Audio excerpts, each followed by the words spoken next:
palavra do Senhor em Filipenses, no capítulo 3, do versículo 2 ao versículo 6, Filipenses 3, do versículo 2 ao versículo 6. Pouco, mas profundo. Um ensinamento não muito complexo, muito grande, mas um ensinamento necessário para as nossas vidas, que Paulo está sempre a reforçar. O tema da nossa mensagem hoje é guardar. Amém? Guardar. Diz assim a palavra do Senhor: guardai-vos dos cães, guardai-vos dos maus obreiros, guardai-vos da circuncisão. Porque a circuncisão somos nós, que servimos a Deus em espírito, e nos gloriamos em Jesus Cristo, e não confiamos na carne. E ainda, que também podia confiar na carne, se algum outro cuida que pode confiar na carne, ainda mais eu. Circuncidado ao 8º dia, da linhagem de Israel, da tribo de Benjamim, hebreus dos hebreus, segundo a lei, fui fariseu. Segundo o zelo, perseguidor da igreja, segundo a justiça que há na lei, irrepreensível. Oremos mais a Deus. Pai, fala connosco, te pedimos, em nome de Jesus. Amém. Vamos poder ficar sentados, amém? Nós falámos a semana passada, não há 2 semanas, a semana passada nós tivemos aquele evento especial, na sexta-feira. Há 2 semanas nós falámos o versículo 1, regozijai-vos. E foi curioso que chegámos a casa e o Pedro e o Tiago disse a alguém, não sei se foi aqui ou não sei, disse a alguém que demorou 45 minutos a pregar um versículo, e dado que o capítulo tem 13 versículos, vamos ver quantas horas dá. Então nós hoje só vamos mais um pouquinho, né? Vamos só do 2 ao 6, porque o ensino é profundo e a gente não quer juntar muitas coisas, mas sim aperfeiçoar. É impossível não ler este versículo com essa: guardai-vos dos cães, e não me lembrar de um episódio, uma altura que um cãozinho que mordeu em mim, não é? É impossível não lembrar, mas não é o assunto da nossa mensagem aqui. Já todos conhecem o episódio, não é?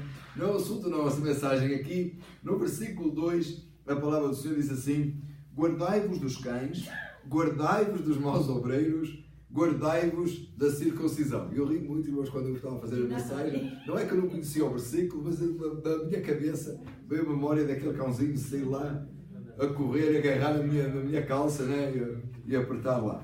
O sentido do texto é claro que não é esse. É mais ou menos ter uma experiência muito pior, muito diferente, muito pior, né? Mas a palavra do Senhor aqui, quando diz guardai-vos dos cães, não é, claro que não é o animal. Na altura, não era a Anne também. Na altura, não era, temos que entender o texto no contexto da época, não é? Na verdade, irmãos, não somos de forma alguma contra os cães, nem contra quem tem um cão como pet. Tudo bem. O problema é quando a pessoa tem o cão como filho. Né? O cão não é um filho, não. O cão é um pet, não? Um animalzinho de estimação, deve-se tratar de passeio, né? Um passeiozinho com o cão e tal, cuidar do cão, é certo. Então, não tem problema nenhum, não tem nada errado. Tem um peixinho, né? Que não é bacalhau, no aquário, e tem porque se tiver bacalhau está na geladeira, né? Mas se tiver o peixinho no aquário, tem um passarinho lá também, que não é uma galinha, né? Que as galinhas estão também na geladeira, né? Mas tem um passarinho, tem um peixinho, tem um cãozinho, não tem problema nenhum.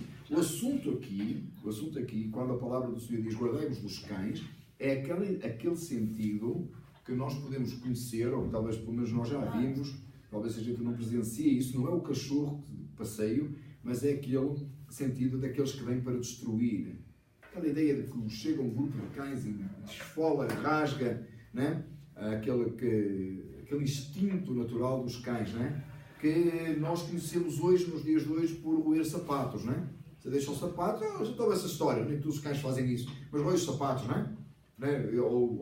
Ou traça coisas com os dentes. O sentido do texto aqui, quando a palavra diz guardai-vos dos cães, eu sei que também há um princípio, né, de chamar a Satanás cão, não é? Tem isso? Mas já ouviram, não é? Está a repreender, vamos repreender o cão, não é? O cão. Bobby, está repreendido, não é? Não é isso, não é? As pessoas referem-se a Satanás, não é? Mas o sentido aqui também não é esse. É literalmente uma figura, tá? Guardai-vos dos cães, daqueles que vêm para destruir. Há 2 semanas, quando nós começámos este capítulo, nós falámos em regozijar no Senhor. Lembram-se? Resta, meus irmãos, que vos regozijeis no Senhor. Não me aborreço que devemos as mesmas coisas e é segurança para vós. Depois, a partir desse momento, Paulo começa a fazer alertas e diz assim, ele muda o contexto do assunto, ou ele muda um pouco o assunto, não o contexto, o assunto, e fala assim, guardai-vos dos cães, guardai-vos dos maus obreiros, guardai-vos da circuncisão. Ele manda guardar de 3 coisas importantes. Daqueles que vêm para destruir, quando os cães, é no sentido daqueles que vêm para destruir o reino dos céus. Daqueles que vêm, que estão dentro da igreja, estão dentro daquilo, supostamente fazendo parte do reino, mas que têm como intenção destruir. Têm um pensamento mau e perverso em relação à obra do Senhor e não há, muitas vezes nós não sabemos quem são. A palavra do Senhor demanda guardar desses. No mesmo contexto, no mesmo paralelo, como você deve se guardar daqueles que têm intenção de destruir a obra do Senhor, a igreja deve se guardar desses, no mesmo sentido está guardai-vos dos maus obreiros. Quem são os maus obreiros? São aqueles que não são fiéis, são os falsos apóstolos, são os falsos profetas, são aqueles que, dizendo-se obreiros da casa do Senhor, eles não são, eles dissimulam e pervertem a palavra de Deus.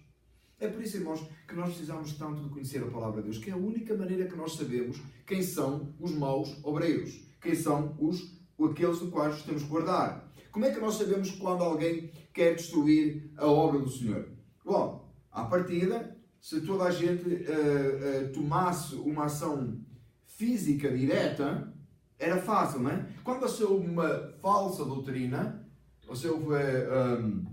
Mas se você sentar 10 minutos com testemunhas de Jeová, você identifica logo que é uma falsa doutrina, não é? É simples, não é? Mas se você sentar com um islâmico, você automaticamente, só no início da conversa, você já percebeu que é uma falsa doutrina. Se você sentar com um judeu, você percebe que falta Cristo, o Messias, não é? Vindo. É fácil você identificar. Onde é que está a dificuldade? É quando alguém usa exatamente a Bíblia como nós usamos, fala em nome de Jesus, fala coisas que são verdades, misturadas com uma série de coisas que não são.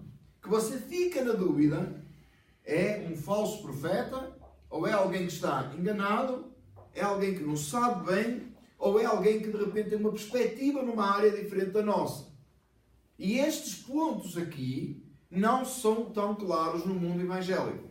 Tá? Quando nós falamos com as pessoas que são evangélicas. Então, o sentido do texto aqui, a nossa preocupação e a nossa batalha, não é, irmãos, contra aqueles, o texto aqui não está a referir contra aqueles que têm uma clara oposição à Igreja de Cristo. Tá? Isto não está a falar, por exemplo, daqueles que querem destruir o reino de Deus porque eles são satânicos.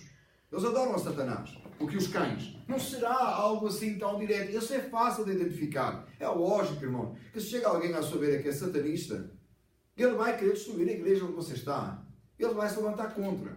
Isso é fácil você identificar. Sobre um falso profeta, não está a falar do dirigente de uma religião da Índia, por exemplo. Isso é fácil você identificar. Tem não sei quantos deuses. São politeístas, você percebe que está errado, não é? Mas quando você atende e ouve e fala com alguém que se intitula cristão, novo convertido, acredita na salvação, e você fica sentado com essa pessoa, você às vezes fica com muita dificuldade de entender se ele é um cão, usando a palavra que Paulo usou, se ele é um falso obreiro, você fica na dúvida, será que é ou não é? Normalmente quando surge assim alguém, um pastor, começa a ganhar nome, começa a ser conhecido, você vai reparar a dificuldade que você tem de identificar se ele é verdadeiro ou falso. Porque vai falar muita verdade. E você vai ver sermões completos, você vai ver que é verdade. E aos poucos, você vai começar a ver os desvios. E há aquelas coisas, que eu já falei aqui várias vezes, irmãos, que não são a nossa batalha. Às vezes nós batalhamos nos pontos errados. Ao falar, não usa gravata para pregar. É falso, pode. Não é nada, irmão. Não tem nada a ver com isso. Não é isso. Não é o formato. É a essência da mensagem. É o que ele está a ensinar. O falso obreiro é aquele que ensina falsamente, que coloca mentiras no meio de verdades. E esse é muito difícil de identificar. Há muitos casos desses, irmãos. Tem gente hoje combatendo severamente, em praça pública, pecados como a homossexualidade e outras coisas assim, e claramente são falsos profetas porque ensinam pelo meio muito erro, mas chamam a atenção por verdades. Quem é que faz isto? Quem é que fez isto na Escritura? O próprio Satanás, que chegou perto de Jesus e falou-lhe: se tu te julgares daqui abaixo, está escrito, dará ordens aos anjos que te sustentem. Não foi o que ele fez? É verdade isso? Está na Escritura, ele usou a palavra de Deus. Ele usou e disse, chegou perto de Jesus e disse: se tu és o Filho de Deus. E ele era? Ou não era? Não, ele falou a verdade. Se tu és o Filho de Deus, manda que estas pedras se transformem em pães. Era, porque não? Ele era o Filho de Deus. Ele questionou quem Jesus era, a gente sabe, né? Ele atentou contra, é claro. Mas a apresentação, a aparência não é errada. Se tu és o Filho de Deus. Se alguém chegasse à sua beira e dissesse assim: se tu realmente és cristão e tu realmente segues a Deus, eu também quero seguir, mas eu quero um sinal palpável. Faz descer fogo do céu. Você não era tentado a dizer: ó Senhor, manda fogo do céu. Faz lá, até lembrava de Elias, não é? O Senhor faz como Elias, faz descer fogo do céu. Mas é assim que seremos conhecidos, por descer fogo no céu. Quantas vezes a Escritura desceu fogo no céu? Do céu. E uma vez que até os discípulos quiseram, não é? Que descesse fogo do céu. Lá sobre as cidades lá. E Jesus disse que não sabia que o Espírito deles era. Não é? Quantas vezes desceu fogo do céu? Para mostrar que alguém era servo do Senhor? Não muitas. Poucas vezes. Talvez só até com Elias. Como é que a igreja é conhecida? Falámos a semana passada, pelo amor que nos amamos aos outros. Mas a nossa tendência, aquilo que nos é apresentado, que é completamente errado, é uma coisa. O problema é o que vem dissimulado. Estamos a fazer todos a entender, irmãos? Mas às vezes, nós ficamos a apontar e ficamos atentos a coisas que não são realmente o importante. Tem instrumentos na igreja? Ah, não, mas é melhor sem instrumentos. Não, mas é melhor com instrumentos. Não, mas a música tem que ser não sei o quê. A gente tem que cantar de pé ou tem que cantar sentado. Se fizer muito barulho, se não fizer barulho, tem defeito, não é? Se fizer muito barulho, fez barulho demais. Não sabe o que é que... Irmão, não é essas coisas que estamos a falar aqui. Não é isso. Não é isso que Paulo está a falar aqui. Ele está a falar para guardar dos maus obreiros, daqueles que dissimulam e põem verdades em mentiras, mentiras em verdades, e trocam as coisas e fica muito confuso. E você às vezes fica na dúvida onde é que você está. Como é que o crente se sabe isto?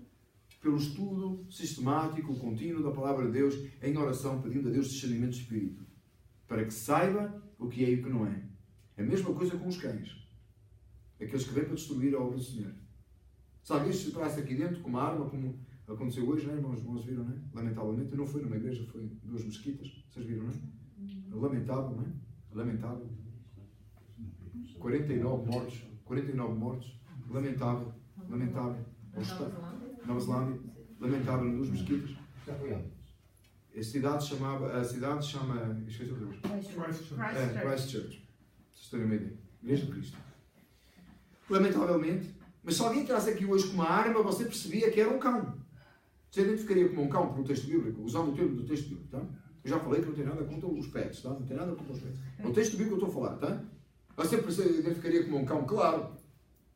Mas se alguém ficasse, Santos começa a destruir, começa a criar problema, começa a fazer não sei o quê, começa a fazer não sei o quê, é muito difícil, irmãos, de identificar. É muito mais complexo do que o que a gente pode pensar. Por isso é que Paulo diz para fazer o quê? Guardai-vos, cuidado, estejam atentos. A seguir, Paulo põe no mesmo, ele pôs os cães, os que vêm para destruir o reino dos céus, e ele põe os falsos profetas no meu paralelo, e agora ele põe uma outra coisa que Paulo sempre combate, que é a circuncisão. Olha o texto comigo. Guardai-vos dos cães, guardai-vos dos maus obreiros, e guardai-vos da circuncisão. Guardai-vos das obras da lei. E sabe que eu muitas vezes, irmãos, durante muito tempo, a gente prega tanto contra a circuncisão, com o problema da circuncisão, e a gente às vezes eu fico nesta parte e fico a pensar assim, mas isto não é para nós, porque aqui não tem ninguém que acha que por ser circuncidado ou não, tem a vida eterna, ou tem alguma parte no reino dos céus. E eu ficava, irmãos, durante muito tempo, eu pensei, como é que é a aplicação direta? Porque ela tem que ter uma aplicação bem forte na igreja, não é, irmãos? Porque Paulo fala muitas vezes na questão da circuncisão em várias cartas, não é? Tem que ter uma aplicação muito forte em nós. Não concorda comigo? Tem que ter ou não? Tem, porque São Paulo não mencionaria tanto, não é? Está muito calor, gente, não é? Perdão, irmãos. Mas só uma dúvida. tirava isso dos judeus que se convertiam? É por causa da questão dos prosélitos, né? Eles podiam continuar... dos judeus que se convertiam. Exato. Eles podiam, era ok. Mas os gentios também era ok não cumprir essas leis. Exatamente. E sempre foi um problema na igreja do primeiro século. Foi sempre um problema. Com Pedro, lembra? Que até Paulo foi repreender a Pedro, não é? Paulo foi repreender a Pedro por causa dessa questão dos judeus e dos judaizantes. Sempre foi um problema, não é? Como é que a gente faz? Os judeus eram circuncidados, seguiam o ritual da circuncisão. Os gentios tinham que ser circuncidados ou não. Depois chegaram à conclusão que não tinham, tal e qual a irmã falou. Mas ainda tinha pelo meio os prosélitos, que eram aqueles que eram convertidos ao judaísmo, mas que agora queriam, né, ser convertidos ao cristianismo. Era muito confuso na época. E a gente pensa, automaticamente, que isso acabou lá, né? Ainda bem que a gente hoje não tem esse problema. Paulo mencionou aqui repetidas vezes, mas não faz falta para nós. A gente pode arrumar para o lado, você pode riscar, a sua Bíblia risca aí, não faz falta. Agora risque todas as vezes que aparece a palavra circuncisão no Novo Testamento e você vai ficar a perceber que a sua Bíblia está toda riscada. Porque Paulo está sempre a falar no assunto. Paulo era um fulano que repetia as coisas, não é? Sim, o que é que está por trás da circuncisão? Como é que é aplicada a nós hoje? Irmãos, é literalmente a obediência às obras da lei. É colocar obras na graça. E sabe uma coisa, irmãos? Nós continuamos a ter o mesmo problema que eles tinham, só não é uma circuncisão física. É as obras que nós colocamos na graça. A gente continua a colocar. A gente continua a fazer. A gente continua a fazer ao ponto, quando Paulo diz assim, guardai-vos dos cães, daqueles que vêm para a igreja, guardai-vos dos falsos apóstolos, dos falsos profetas, guardai-vos dos maus obreiros e guardai-vos também da circuncisão, guardai-vos das obras da lei, guardai-vos da ideia de que vocês podem ter mérito na vossa salvação. É esse o assunto. Irmão, se é salvo, não tem mérito seu. Mete isto na sua cabeça, por favor, que isto é muito importante, porque Paulo está sempre a repetir o assunto. Eles achavam que eles eram filhos de Abraão. Engraçado, não é? A gente está a estudar em Union, João 8. Você vai reparar que Jesus disse mesmo aos judeus que não valia de nada serem filhos de Abraão. E chamou-lhes filhos do diabo. Chamaram o judeu na época de Jesus filho do diabo. Não é como você agora virasse aí para um gentio e chamar o filho do diabo. Não tem nada a ver. E eles tinham a certeza, a plena convicção, que eles, porque nasceram de Abraão, eram salvos. E digo-lhe mais, tem muito judeu hoje que acha isso ainda. Muito. E não estou a falar do judeu ortodoxo. Eu estou a falar daquele judeu que vive aqui entre nós, que você nem sabe que ele é judeu. Que você nem sabe que ele é judeu. Eu tenho uma senhora que eu conheço, que eu fiquei a saber que ela era judia, não sabia que ela era judia, descendência judia. E uma vez numa conversa, ela fez uma brincadeira e no final ficou subentendido que ela, como era judia, ela estava ok. Não, she's not ok. Não. Só em Cristo. Só aquele que está em Cristo. Não é porque nasceu Paulo até diz, nem todos os que são de Israel são israelitas. Nem todos os portugueses são portugueses. Nem todos os que são de Portugal são portugueses. Nem todos os que estão do Brasil são brasileiros. Nem todos os franceses dos da França são franceses. Nem todos os do Paraguai são paraguaienses. Como é que se diz isso? Não sei nem dizer. São paraguaios. Paraguaios? Como é que não? Paraguaios. Paulo diz, não são nem todos, porque quando a palavra de Deus refere, e eu deixo aqui em aberto, irmão, se você considera diferente, o Israel no Novo Testamento, irmãos, é claramente a igreja. Eu não consigo vê-lo de outra maneira, não consigo aceitá-lo de outra maneira. É a igreja, claro que é a igreja. Todas as promessas feitas para Israel são a igreja, só você é o Israel de Deus. Eu sei que tem divergência, você consulta alguns teólogos bem entendidos e vão discordar de mim, mas vai contar outros que vão concordar comigo. Ou se calhar eu concordo com eles. Para ser mais certo. Mas, amados, é claro que nós somos a igreja, nós somos o Israel de Deus.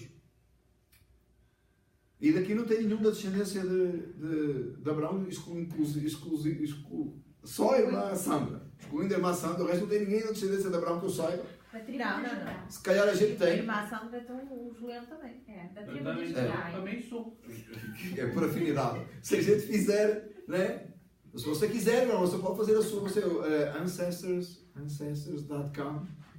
Você vai lá, põe, né? O seu nome e tal, aqueles dados todos, né? De repente você tem um judeu na família e você, né? Epá, ainda bem que tem lá atrás. Bem, eu posso usar o kippah, que aqui já está aberto, né? É só tapar, né? Você vai lá, procura, né? Eu não sei a sua opinião sobre isso, irmãos. Eu nunca tive curiosidade de saber. Aliás, eu tenho medo de saber quem são os meus antepassados, que eu tenho a ideia que não vai ser boa gente. Então eu tenho uma noção que não é. Então eu acho que não sei se deve ser por isso. Eu nunca quis saber. Mas é melhor nem mexer. É melhor nem mexer. Eu não quero nem saber quem foi. Não é descobrir lá que tenho como que eu sou um parente afastado do Hitler, uma coisa assim. Misericórdia, irmão. A gente nem saber dessas coisas. Já vai na Alemanha. Mas se você quer, mas se você quer saber, vai lá, procura. De repente tem um judeu, você fica contente, acha que é salvo. Albert Einstein também, né? Nunca sabemos, não é? Então quando nós, a melhor coisa, mas se você vai, você descobre que tem um judeu ano passado, é isso que é, a sua salvação está aí? Não. Tem mérito seu na salvação? Não. Porquê é que Paulo diz afastai e guardai-vos da circuncisão? Eles não podiam ser circuncidados? Ainda hoje você pode ser circuncidado. Você pode ter um filho. Aliás, é opcional, não é? Nos hospitais fazem. Questão. A gente não precisava saber. Tinha mais, a gente não precisava saber, mas ok. Você pode fazer no. Você pode. Não tem nada de errado. Os judeus continuam a fazer.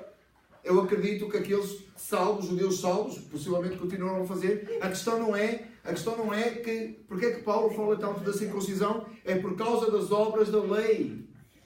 Onde é que elas estão hoje, irmãos, em nós? Onde é que estas coisas se aplicam a nós hoje? Irmãos, escute com atenção o que eu vou dizer. Sabe onde é que se aplica em nós hoje estas obras da lei? Esta circuncisão? Entenda, por favor. Sabe onde é que se aplica? No aceitei Jesus. E eu aceitei Jesus. Circuncisão. Obras da lei. E eu me arrependi. E eu tomei a decisão. E eu dei a Deus uma oportunidade. E eu vim ao Evangelho. Tem tanto deu hoje nos testemunhos como tinha de circuncisão dos judeus no tempo de Paulo. Tem tanto de eu. É a mesma coisa, irmãos. Vocês dizem assim, pastor, mas eu não consigo porque a minha... Eu há 30 anos que eu sou convertido, eu ainda digo, você tem Jesus que eu continuo a dizer. Não é a expressão, eu já expliquei várias vezes, irmãos, não é a expressão que está errada. Não é essa a expressão. Não é questão do conjunto de palavras. É o pensamento. Não é o conjunto de palavras. Entenda, por favor. Não é o apelo para a salvação que está errado. Jesus disse, vinde a mim, vós que estáis cansados e oprimidos. Não foi Jesus que introduziu o altar call, né? Não foi Jesus que foi introduzido. Isso é, aliás, é muito recente, essa história de vem à frente, levanta a mão, vem à frente, que eu vou orar por ti, repete comigo. Isso é uma coisa recente, irmãos. Isso é uma coisa recente. Jesus não fez nada disso. Mas Jesus fazia apelos. E eu faço apelos. Arrependa-se, venha para Cristo. Porquê? Porque o Espírito Santo vai usar essas palavras para tocar na vida da pessoa e trazer a luz a como Ele quer. E a palavra diz que é assim. Então nós fazemos apelo, nós incentivamos a pessoa a vir ao Evangelho. Irmão, e se você não tem nada... Entenda, por favor, irmão, não fica a policiar as palavras que você diz para pôr um conjunto de palavras teologicamente corretas. Porque isso é perda de tempo, irmãos.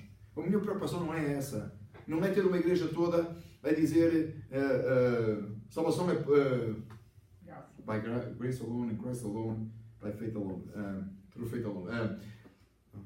Somente pela graça. Somente pela graça, somente em Cristo, somente através da fé. Não é isso, irmãos, que eu estou preocupado, porque você saiba, e não é isso. A minha maior preocupação quando pregamos este texto e outros como este, é que você entenda que, independentemente do conjunto de palavras que você usa, você sabe que não tem mérito na salvação. É uma obra exclusiva de Deus.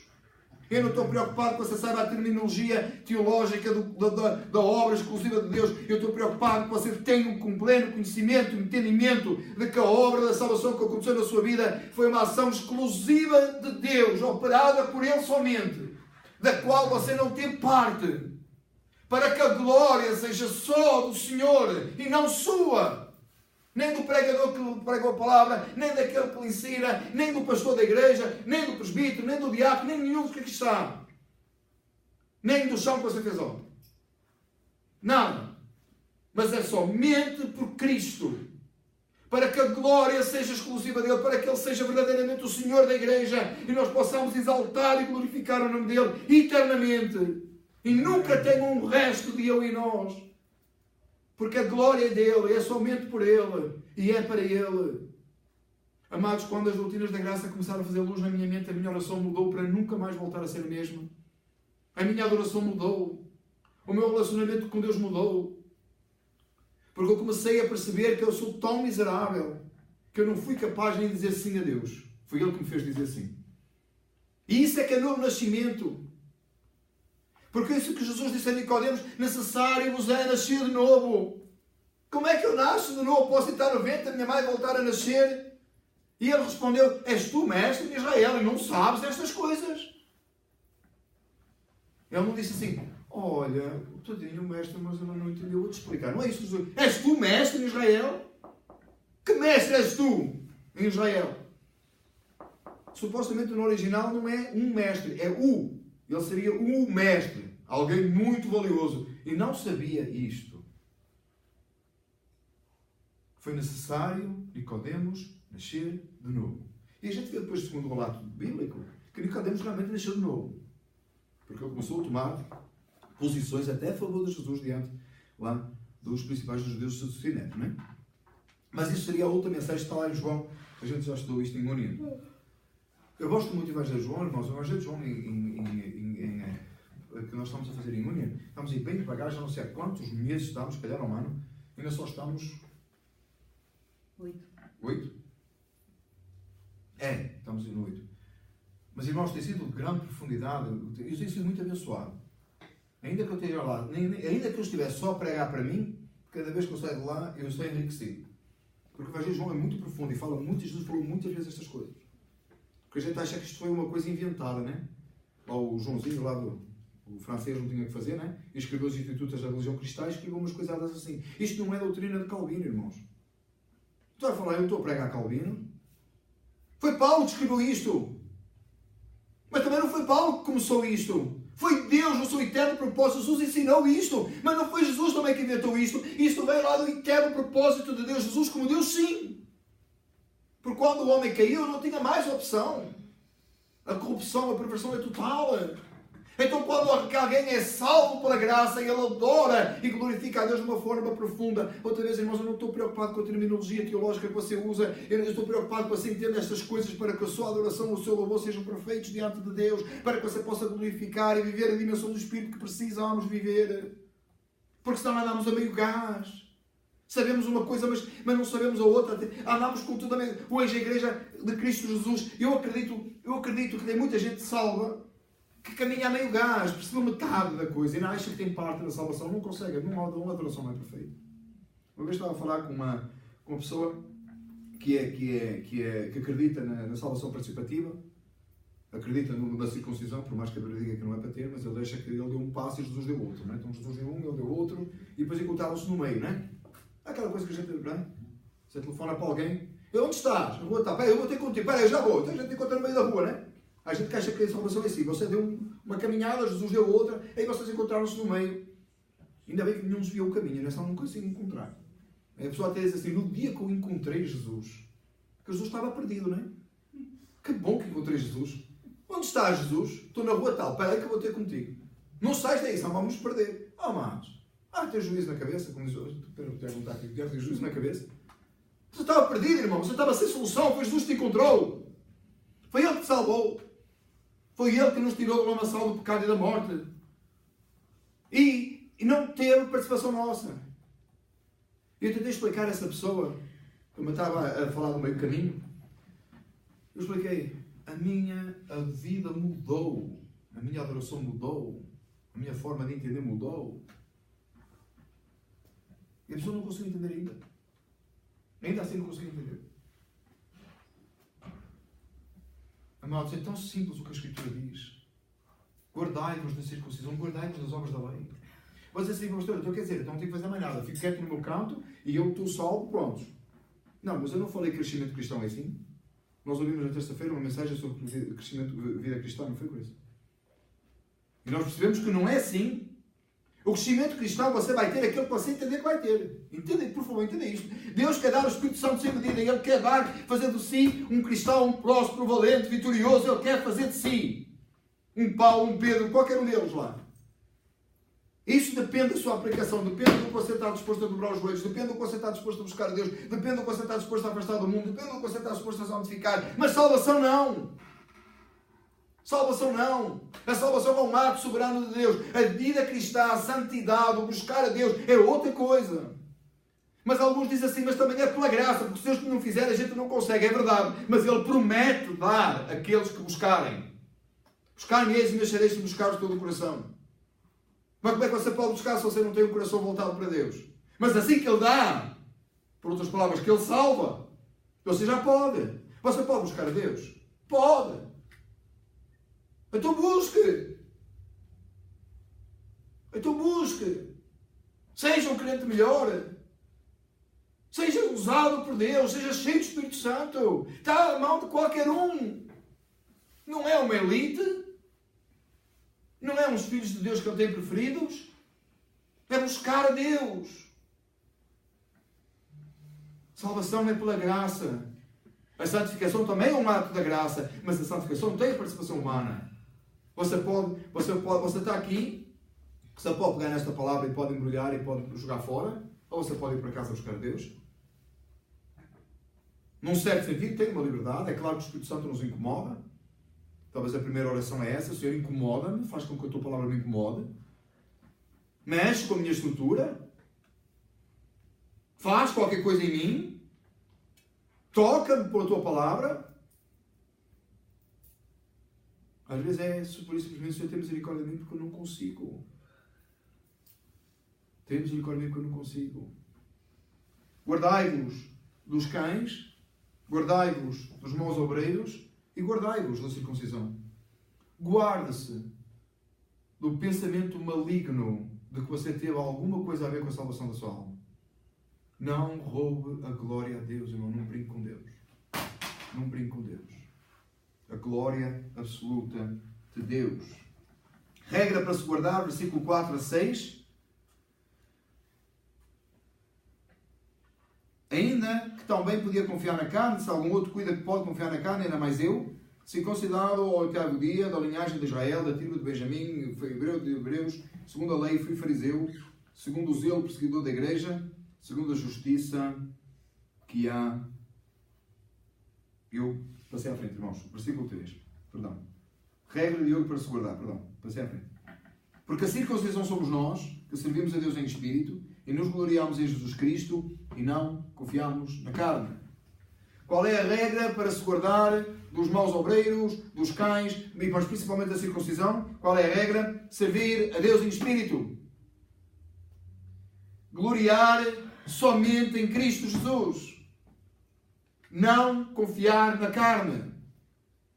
Ainda que a palavra no versículo anterior, você podia estar a pensar, que o pastor está a forçar a palavra circuncisão, porque a circuncisão não fala tudo o que ele falou. No versículo 4, Paulo diz, no versículo 3, Paulo diz, não confiar na carne. Não confie em si próprio para a salvação. Não ponha glória em si. Olha o parte anterior, diz assim, gloriar em Jesus Cristo. Quando você pensa na salvação da sua alma, quando você pensa que estava no lamaçal do pecado e da morte, quando você pensa que Ele deu vida e trouxe para o seu reino, quando você pensa que vai morar na eternidade, dá glória a Deus, irmão.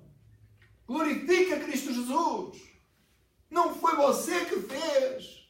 Você não podia fazer. Você não podia ver isso. Eu vou dar um exemplo. Uma vez, nós estávamos... Eu não me esqueço deste episódio porque tem um certo ar de graça, não estou a dizer para ser engraçado. Na cozinha, para os irmãos que conhecem a nossa casa, né? Na cozinha, aquela abertura, né? A porta, e o Pedro estava a fazer uma malandrice. E veio ali por trás, e a mãe estava assim de lado, parada à espera dele, e ele vai passar ele para trás. E ele ficou atordoado a dizer-lhe, I didn't see that one coming. Eu não consegui ver essa a chegar. E ficou até hoje. A gente lembra desse episódio? Lembra desse episódio? I couldn't see the one coming. Foi aqui? Foi aqui. ou isso. Eu sei que ele ia a passar e ele não podia esperar com aquela. Ele ia fazer uma bola nisso e ele ficou. Eu lembro de ficar assim. I couldn't see that one coming. A salvação foi assim. Ainda que você pudesse, você não conseguia ver essa vida. Mas depois também não foi um ato de repente. Pois não, porque ele deu um novo nascimento, não foi? Ele fez nascer de novo, não foi? Não é isso que diz a Bíblia? A regeneração vem antes de qualquer arrependimento, irmãos. A ordem pela qual a salvação acontece é muito importante. Você se arrependeu, se caso você possa lembrar desse dia, mas a regeneração, você não conseguiu ver chegar. Deus deu um coração novo. Hoje a irmã colocou no Facebook o que é que Deus fez em mim. Ela pôs uma pedra, né? Eu tinha um coração, Deus tirou a pedra e pôs coração. Disse o João, graças a Deus que assim foi. Mas foi isso mesmo, não é? Deus tirou o coração de pedra, diz a Escritura, e colocou um coração de carne. E Ele fez uma aliança conosco. Não é uma aliança que você teve parte, não é um acordo que você fez com Deus. E Ele fez uma aliança conosco, com o seu povo, com o Israel de Deus, que é a igreja. Ele fez uma aliança, ele é o sangue com que essa aliança foi feita, é dele. É Ele que faz. Ele deu vida. Ele te fez nascer de novo. E quando você nasceu de novo, você olhou e viu a miséria que você era. E você disse, eu preciso me arrepender. Mas até ali você não precisou arrepender, para não? Porquê? Porque você não era nascido de novo. Você seguia nos costumes da sua carne, diz a Escritura, e assim andava. E nada o incomodava. Até o dia em que Deus deu um coração novo. E começou, e você se arrependeu, teve fé, creu no sacrifício de Cristo, e passou a meditar nas coisas celestiais, e a sua vida mudou. Foi Deus que operou. Servir a Deus em espírito.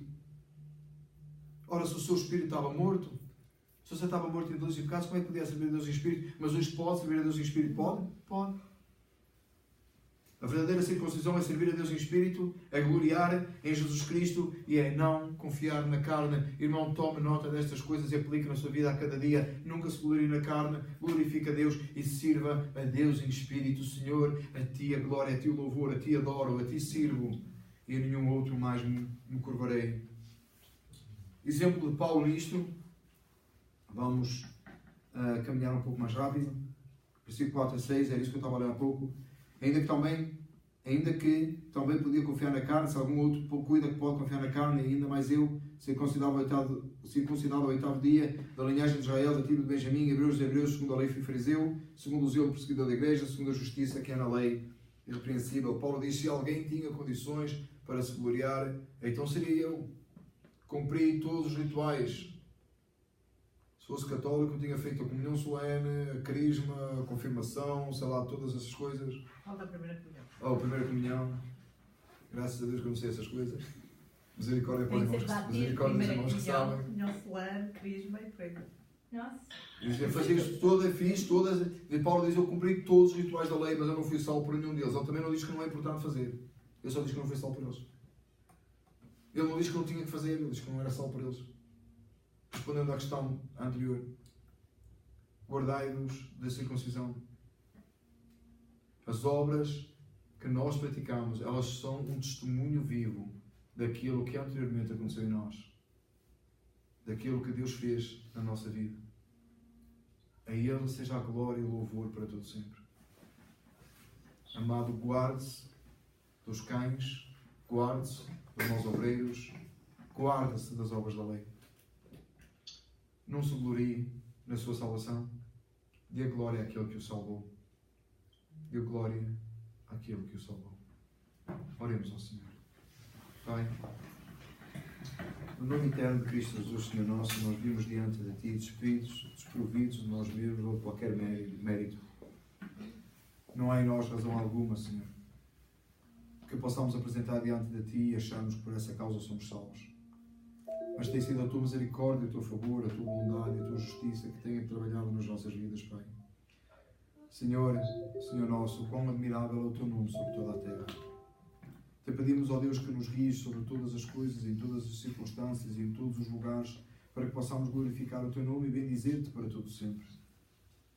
Senhor, Não permitas que alguma vez haja em nós algum sentimento de glória na salvação da nossa alma, quando sabemos, ó Deus, que é inteiramente um ato da graça, desprovido de mérito humano, onde a glória é absolutamente só tua. Senhor, obrigado, Deus, porque nos escolhestes para a salvação sem nós merecermos, sem termos feito alguma coisa que, Pai, pudéssemos merecer. Obrigado a Deus porque não podemos ser participantes da obra da salvação. Porque assim o nosso perfeito, a nossa adoração, o nosso louvor é perfeito. Não perfeito porque é sem pecado, mas é perfeito pelo menos no entendimento. Obrigado, Deus, porque nos revelaste neste lugar e nos permitiste entender as doutrinas da graça e permitiste-nos entender da forma que nos livremos dos cães, nos livremos dos maus obreiros e nos livremos da circuncisão. Senhor, que nem em mim, nem em nenhum dos meus irmãos haja nunca um entendimento ou um sentimento de glória nas obras da lei.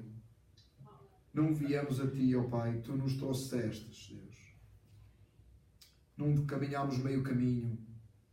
Não damos nenhum só passo. Tu destes tudo, Senhor, e Tu nos resgatastes do lamaçal do pecado e da morte, e nós somos-te eternamente gratos. Oh Pai amado, glória, louvor, adoração a Ti, Rei dos Reis e Senhor dos Senhores. A Ti a glória, a exaltação e a adoração, em nome de Jesus. Amém. E amém.